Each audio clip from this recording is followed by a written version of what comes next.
أعوذ بالله من الشيطان الرجيم بسم الله الرحمن الرحيم رب اشرح لي صدري ويسر لي أمري واحلل عقدة من لساني يفقه قولي رب زدني علما اللهم فقهنا في الدين اللهم إني أسألك علما نافعا ورزقا طيبا وعملا متقبلا اللهم انفعنا بما علمتنا وعلمنا ما ينفعنا وزدنا علما رب يسر ولا تؤسر وتمم بالخير وبك نستعين يا أرحم الراحمين الہی آمین۔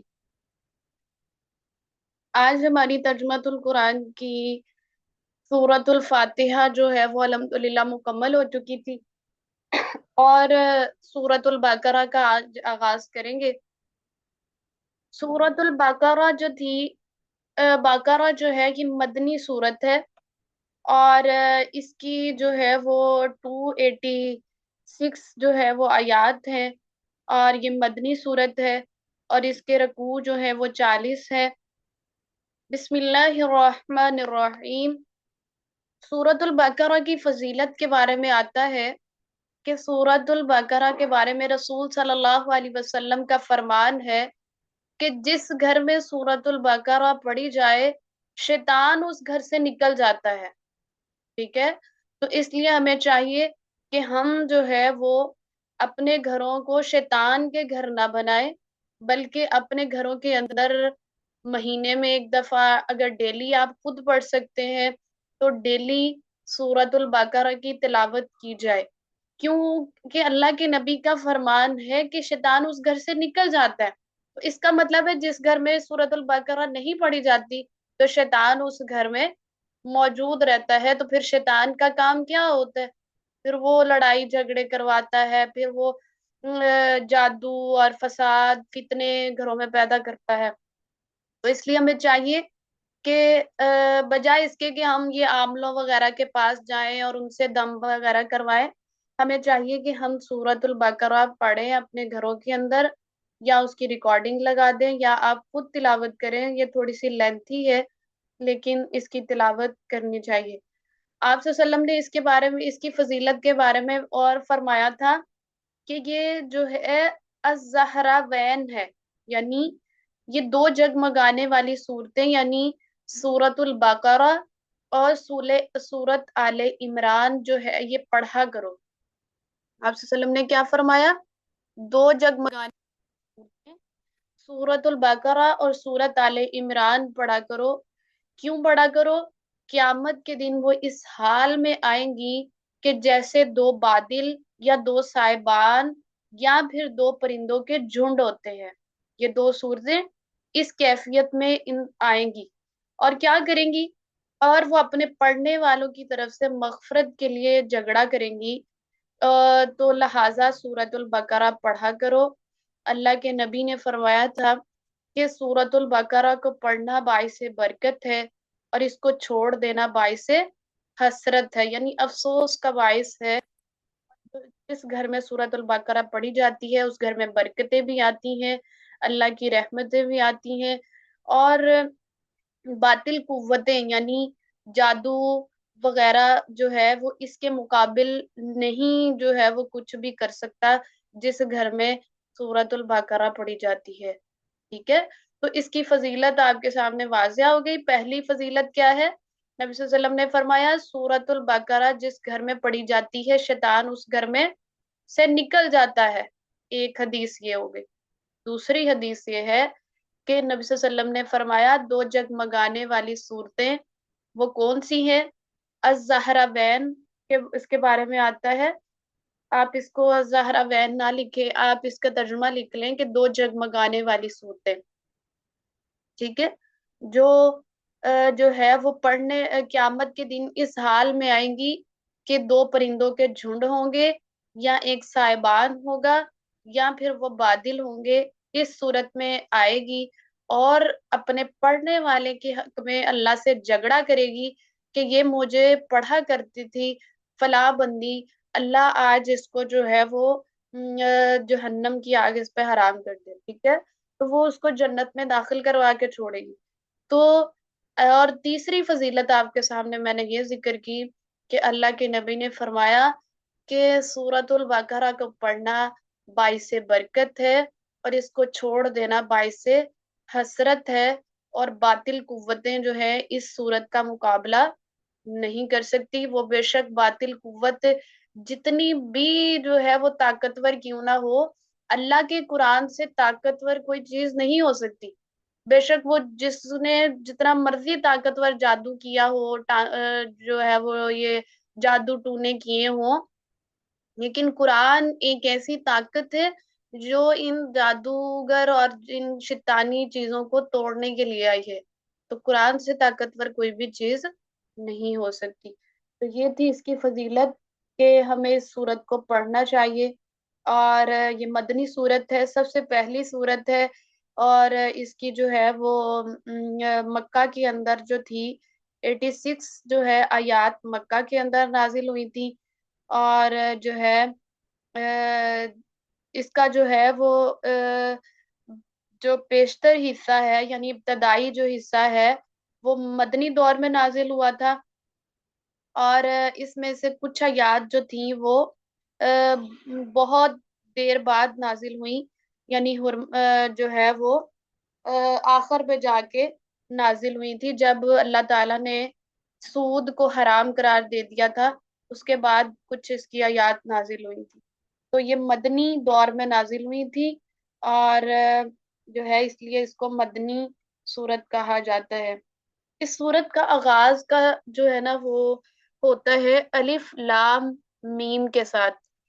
الف لام میم، اس سے اس کا آغاز اس لیے کیا گیا کہ جو ہے وہ اللہ تعالی جو ہے کچھ لوگ اس کے بارے میں کہتے ہیں، بعض لوگوں کے اقوال ہے کہ یہ جو ہے الف لام میم جو ہے یہ 3 حرف ہے، اور جو ہے قرآن کی بہت سی صورتوں کا آغاز اسی طرح جو ہے نا ان حروف کے ساتھ ہوتا ہے، ایسے حروف کے ساتھ، جس طرح کے سورت سعاد آتی ہے، پھر اس کے بعد سورت قاف ہے، سورت قلم ہے، اور سورت قلم کو سورت نون بھی کہا جاتا ہے، یعنی یہ حروف مقطعات یعنی جو قرآنی حروف سے مل کر کچھ ایسے حروف ہیں جن سے قرآنی حروف سے سورتوں کا آغاز ہوتا ہے۔ تو اس کے بارے میں بہت سے اقوال ہیں کہ اس کا آغاز اس سے کیوں کیا گیا۔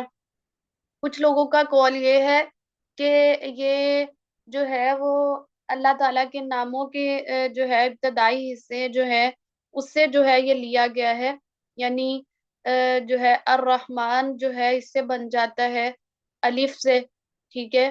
تو لیکن اللہ تعالیٰ کے 99 نام ہے جو جو ہے وہ جن میں ان حروف کا ذکر نہیں آتا، ٹھیک ہے۔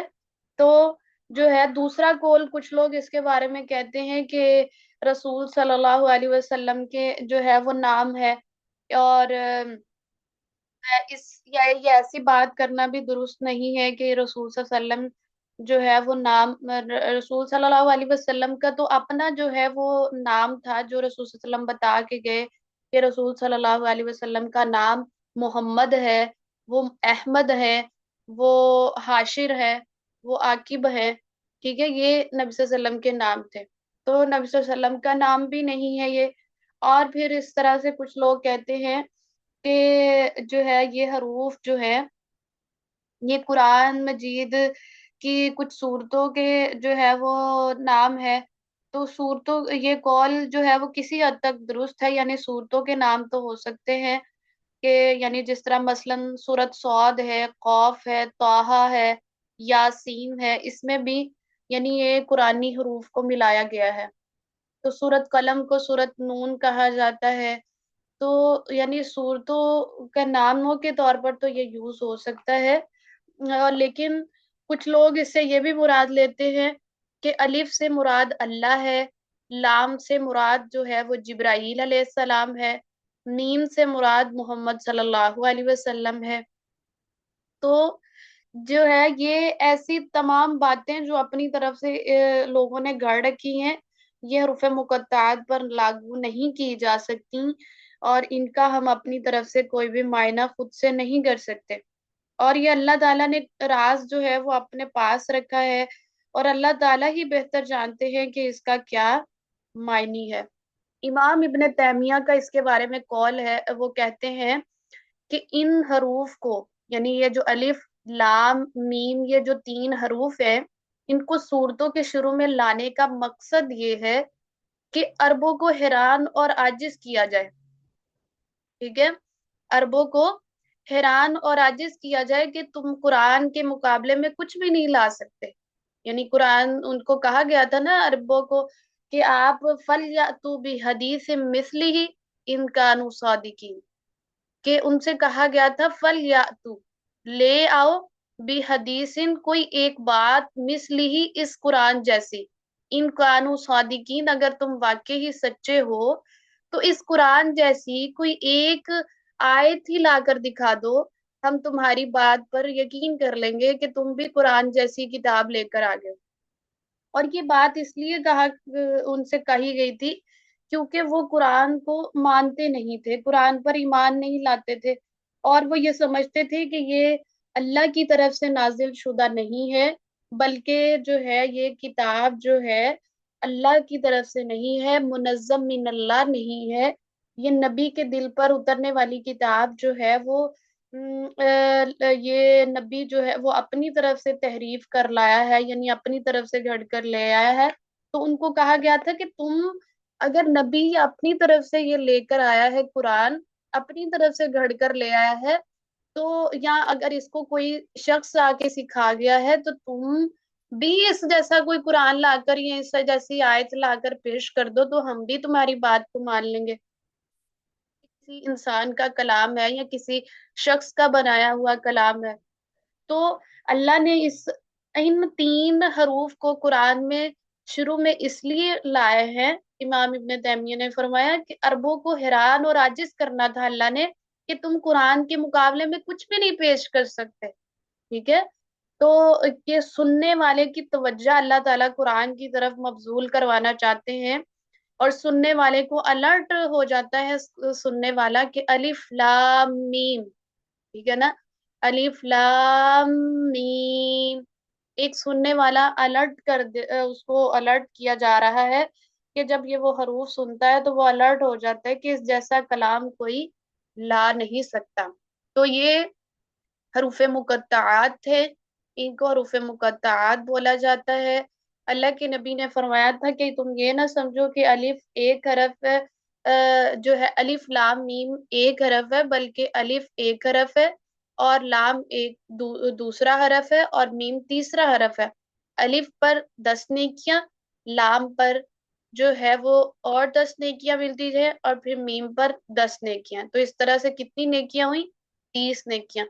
قرآن کے ایک حرف پڑھنے پر ہمیں 10 نیکیاں ملتی ہیں۔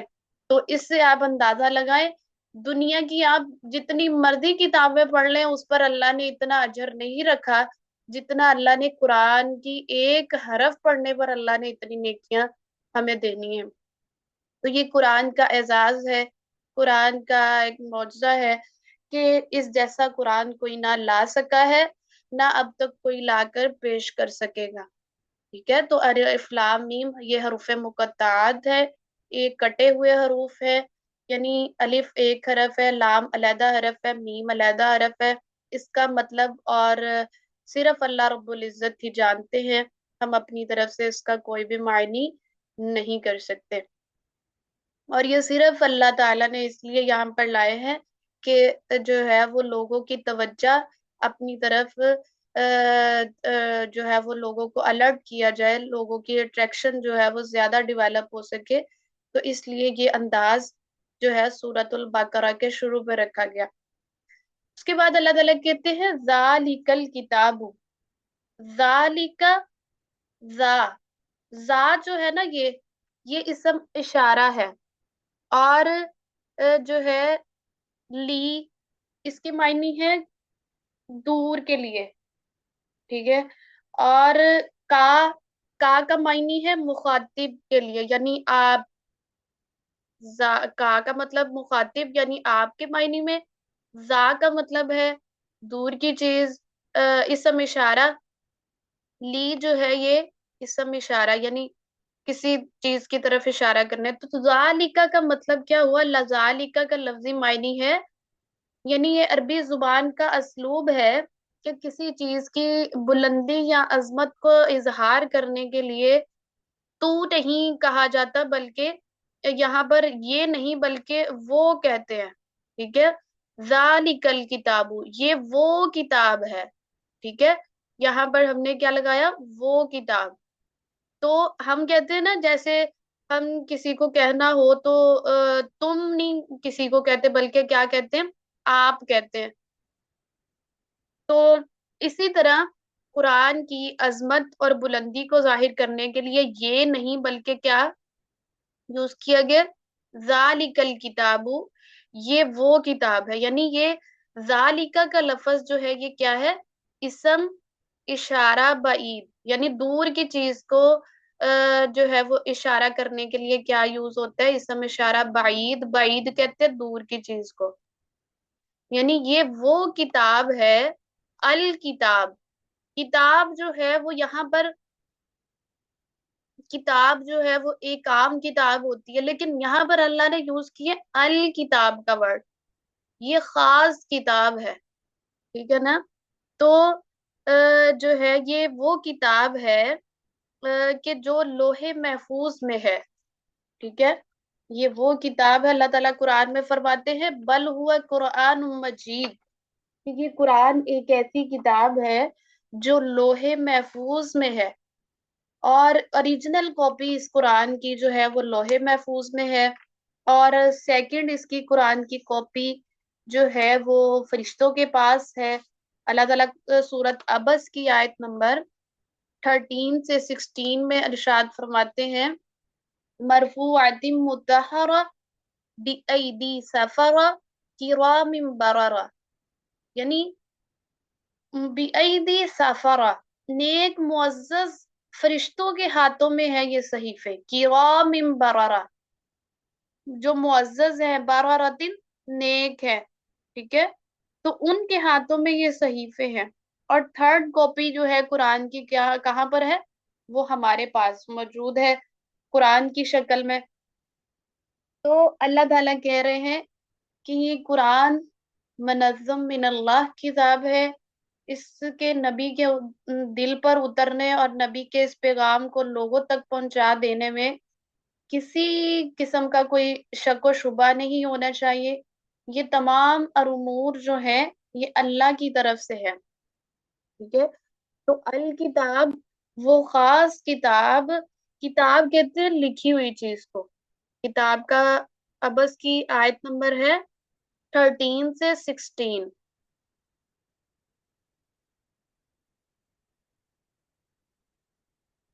جی، جو ہے 13 سے 16 آیت ہے، وہاں پر اللہ تعالیٰ فرماتے ہیں مرفوعات مطہرہ بأیدی سفرہ کرام بررہ، ٹھیک ہے؟ تو یہ کتاب اس کو کہتے ہیں جو لکھی ہوئی چیز ہوتی ہے، تو یہ ہمارے پاس قرآن لکھی ہوئی فارم میں موجود ہے، اب اس کو کہا گیا الکتاب، ٹھیک ہے؟ کتاب کوئی بھی کتاب ہو سکتی ہے عام، لیکن کسی چیز کو خاص کرنے کے لیے عربی زبان کا اسلوب یہ ہے کہ اس کے شروع میں الف لام لگا دیا جاتا ہے، جس طرح ہم نے پڑھا تھا الحمد۔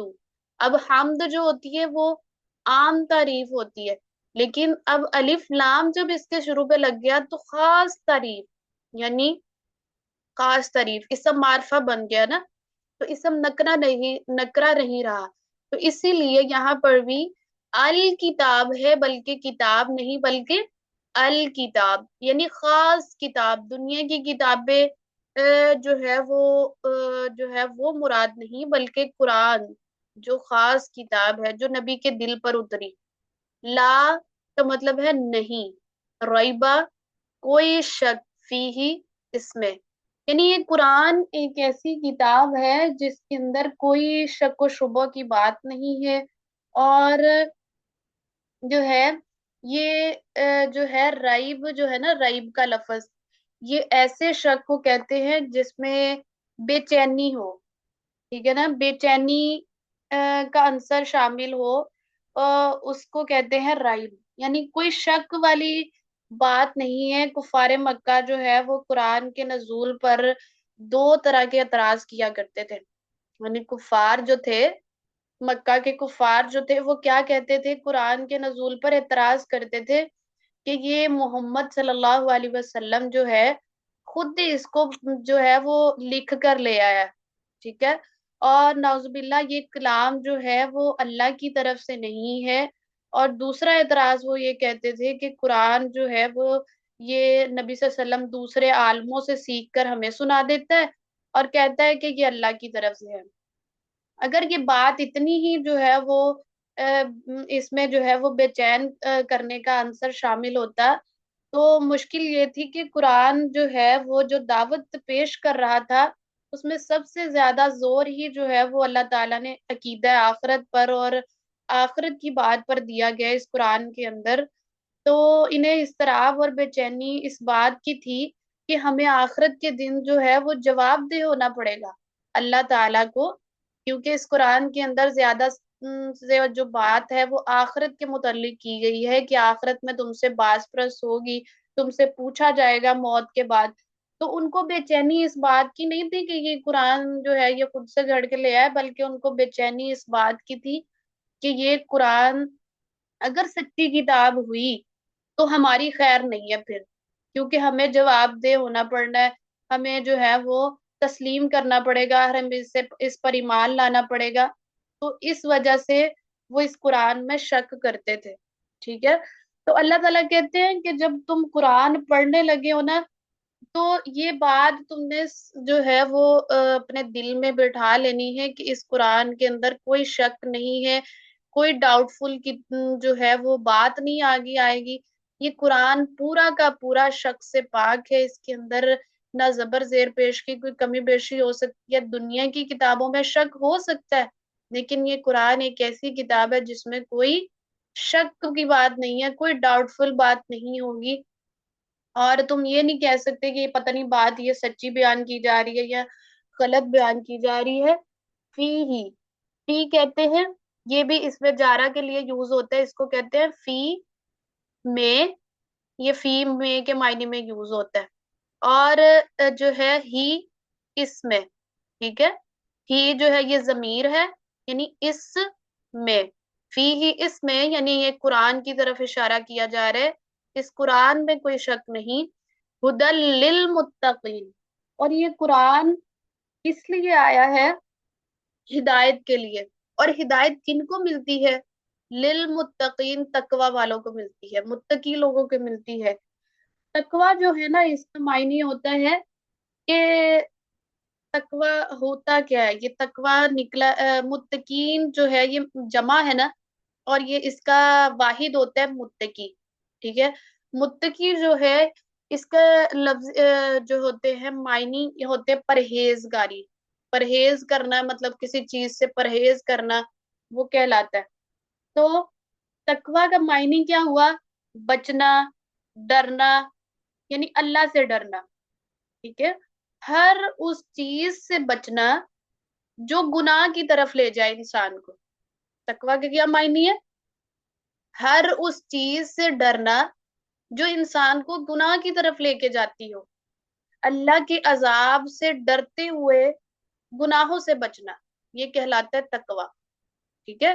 تقوی کی ڈیفینیشن نوٹ کریں، تقوی آپ کو قرآن میں مختلف جگہوں پہ ملے گا۔ تقوی کیا ہے، تقوی مطلب آئے گا تو تقوی آپ کو پتا ہونا چاہیے کہ تقوی ہوتا ہے ڈرنا، بچنا، کس سے بچنا؟ گناہوں سے بچنا۔ ڈرنا کس سے؟ اللہ سے ڈر کے رہنا۔ اور اسی طرح ہر اس چیز سے بچنا جو گناہ کی طرف لے کے جائے انسان کو، اللہ کے عذاب سے ڈرتے ہوئے گناہوں سے بچنا، ٹھیک ہے، یعنی انسان کے دل میں اللہ کا خوف ہو اور وہ گناہ نہ کرے، ٹھیک ہے، تنہائی میں ہو بے شک وہ چھپ کر کرے یا ظاہری طور پر کرے، لیکن وہ اللہ کا ڈر اور خوف اس کے دل میں ہو، یہ ہوتا ہے تقوی کا لیول۔ تو ہدایت اسی بندے کو نصیب ہو سکتی ہے جس کے اندر تقوی کا جتنا لیول زیادہ ہوگا اتنی ہی اس کو ہدایت ملے گی۔ جس کے اندر تقوی اللہ کا ڈر ہوگا ہی نہیں، اس کو قرآن سے ہدایت نہیں مل سکتی۔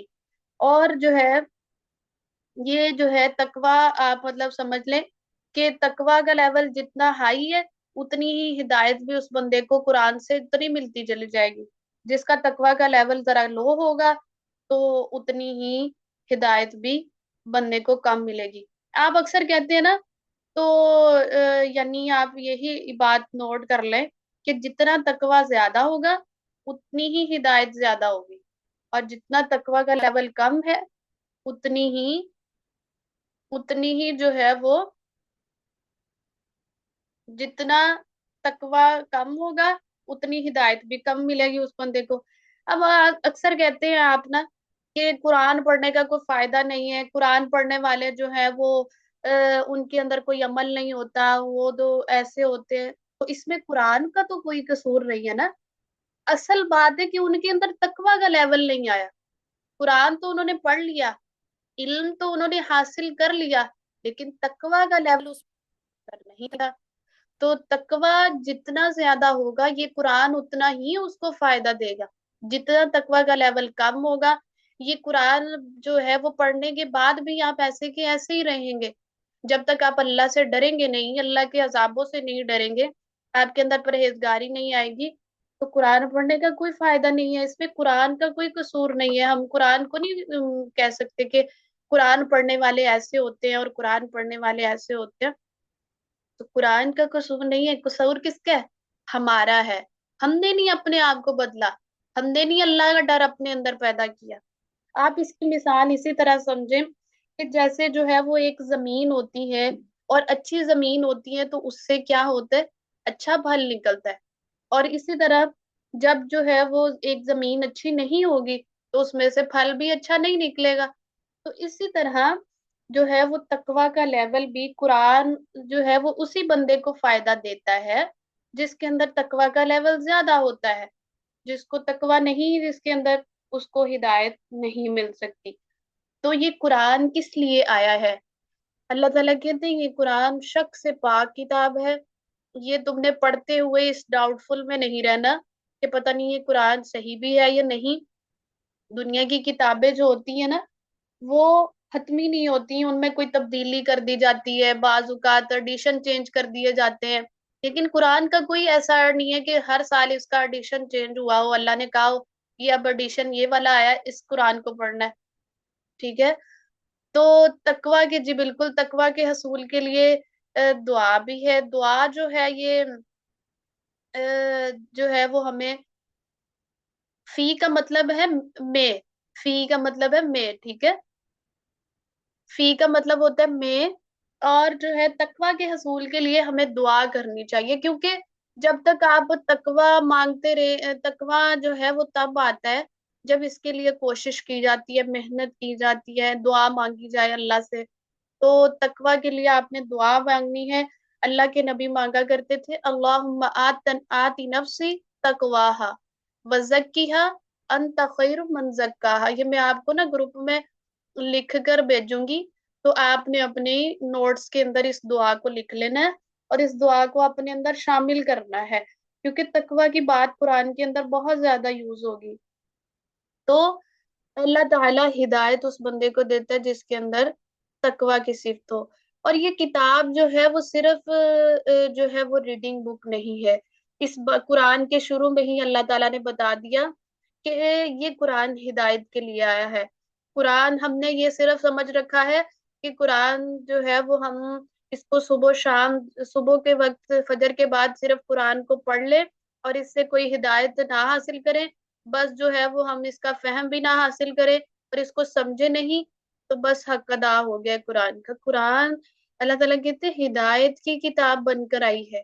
یہ ہمیں جنت اور جہنم سے بچانے کے لیے، تو ہدایت کب ملے گی؟ جب ہم نے اس قرآن سمجھ کر پڑھنا ہوگا۔ تقوی جو ہے وہ اس کے معنی میں نے آپ کو بتائے کہ تقوی ہوتا ہے ڈرنا، بچنا، ہر اس چیز سے بچنا جو گناہ کی طرف لے کے جائے انسان کو، وہ تقوی کے معنی ہے۔ اس کے بعد اللہ تعالیٰ کہتے ہیں یہ تقوی کس کو ملتا ہے؟ تقوی کس کو ملے گا؟ اللہ تعالیٰ فرما رہے ہیں الذین یؤمنون بالغیب، الذین وہ لوگ